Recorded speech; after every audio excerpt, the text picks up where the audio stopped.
We're back with the bigger picture. They are the new face of the military. Women soldiers who trade in their lipstick for machine guns, who stand shoulder to shoulder with their male counterparts facing death every day. But this new military role for women comes with a big price. Tonight, we bring you some amazing stories from the front line, stories about tragedy and triumph. I miss her laughter. They are tears of grief, tears of fear, tears of pride, buckets of tears for the modern soldier, women at war whose lives are trapped between duty and difficult decisions. When they came to me and said, here are your job options, you can pick anyone you'd like, and I asked how come there wasn't a bigger female-to-male ratio in the infantry, and they said, because women just can't. And I said, sign me up. Lisette LeBlanc is a pioneer for women in the Canadian military. There are only a few dozen women in all of Canada's infantry, and she is one of them. Master Corporal LeBlanc is this unit's senior infantry soldier. She leads men in a country where women have no rights.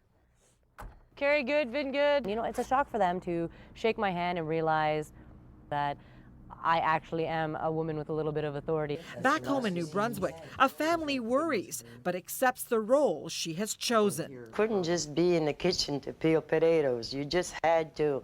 And she just answered me, that's me. Yeah, you make sure you watch your side. You know what? I hope I'm doing something for women out there, just showing them that if they want to, they can. Nothing's impossible if you put your mind to it. Sister soldier Captain Nicola Goddard was also a pioneer in the Canadian military. She gave the ultimate sacrifice, her life. She made the Army her career and married her military college sweetheart, Jason Bean.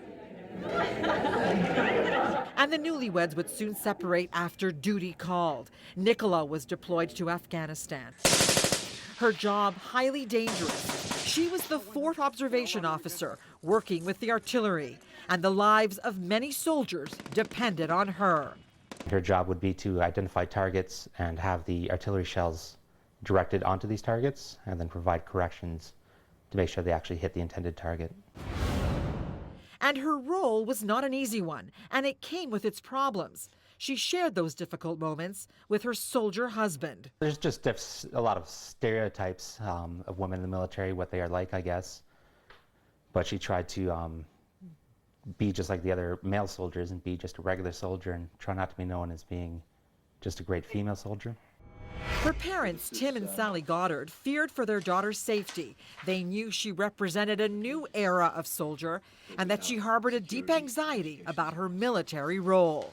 I think Nicola wasn't scared for herself personally. I think Nicola was scared that she'd make the wrong decision and somebody would get hurt. Sometimes people would say, but you're a woman, how can you do this? And she took that as an opportunity to say, well, no, we're all soldiers, we all do this.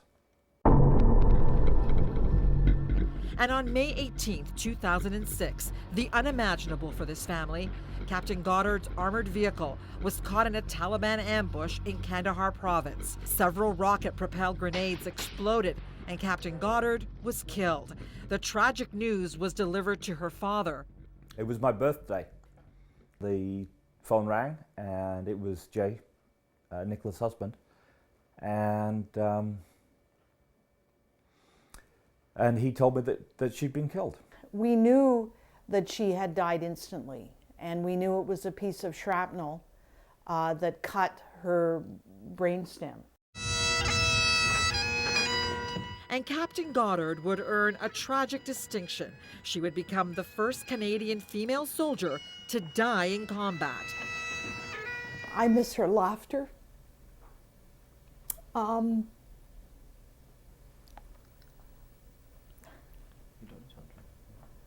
Just give me a second, okay?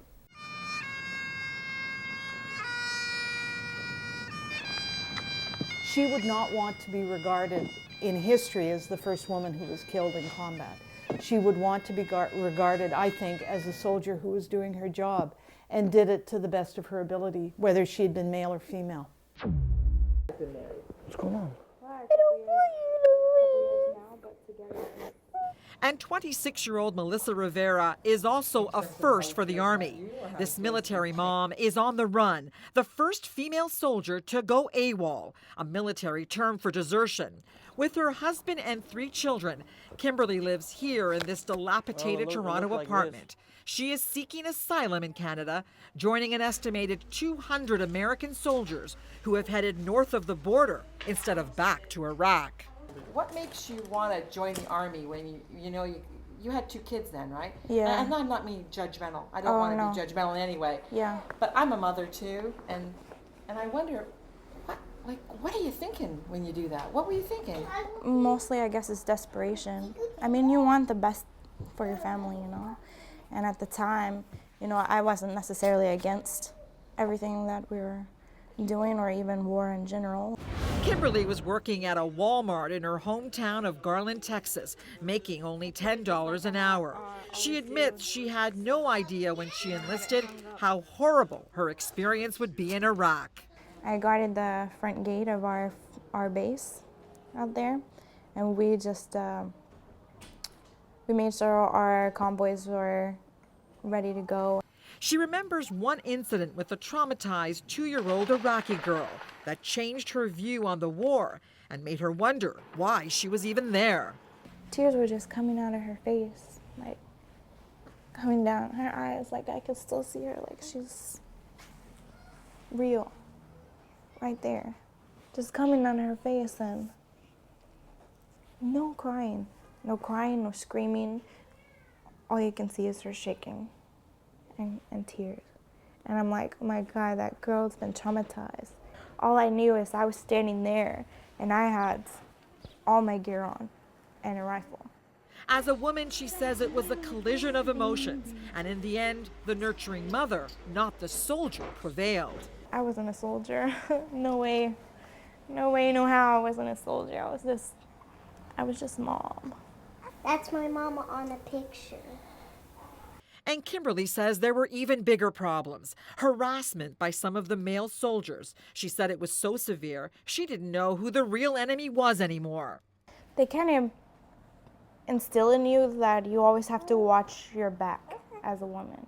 I'm like, I have to worry about people on the outside attacking me, with mortars, but I also have to be scared of other soldiers around me trying to abuse me. The stress on Kimberly was too much for her to take. She was able to return home on leave for 2 weeks, and she was reunited with her family. Bawled my eyes out coming off the plane, like you can't even imagine, like felt like weights were just lifted off of me, and I'm not talking about just the breastplates and side plates that we wore, but everything. Melissa says it was a hard decision to make, but she wasn't going back to Iraq. And she says her husband began to research anti-war websites, and they found one online called the War Resistor Support Campaign, which helps American soldiers who want to seek asylum here in Canada. So they packed their belongings and kids and started driving north. We started in Texas, so it's like, that was a pretty heck of a ride. We went through a lot, we cried a lot, we prayed a lot. Melissa's family in Texas won't even talk to her. They tell her she is a traitor. And now, after almost 2 years in Canada, the country that took in thousands of draft dodgers in the 70s, a country she hoped would save her and her family, has ordered her to leave. She was told by the Immigration and Refugee Board that her family would be deported. At the moment, they just say we're not true refugees and we shouldn't be tying up the system. And the hardest part of this is the toll it has taken on her children, who understand once Mommy returns to Texas, she will be court-martialed and stand trial for deserting the military. Please don't let my mom leave Canada or my dad.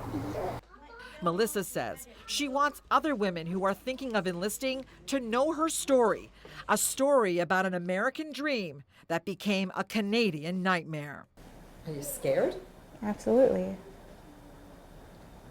Absolutely.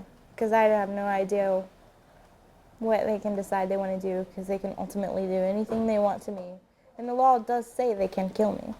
In the end, 3 soldiers, 3 different stories, and one common bond. Women at war, changing the face of the front line. and the family of Captain Nicola Goddard have set up a scholarship in her name. If you would like to make a donation, please log on to our website at global16by9.com for more information. We'll be right back. Next on 16 by 9. People are just excited to see a change. History in the making. I get to go see it. Did you miss something? Watch our show 16 by 9 online at global16by9.com.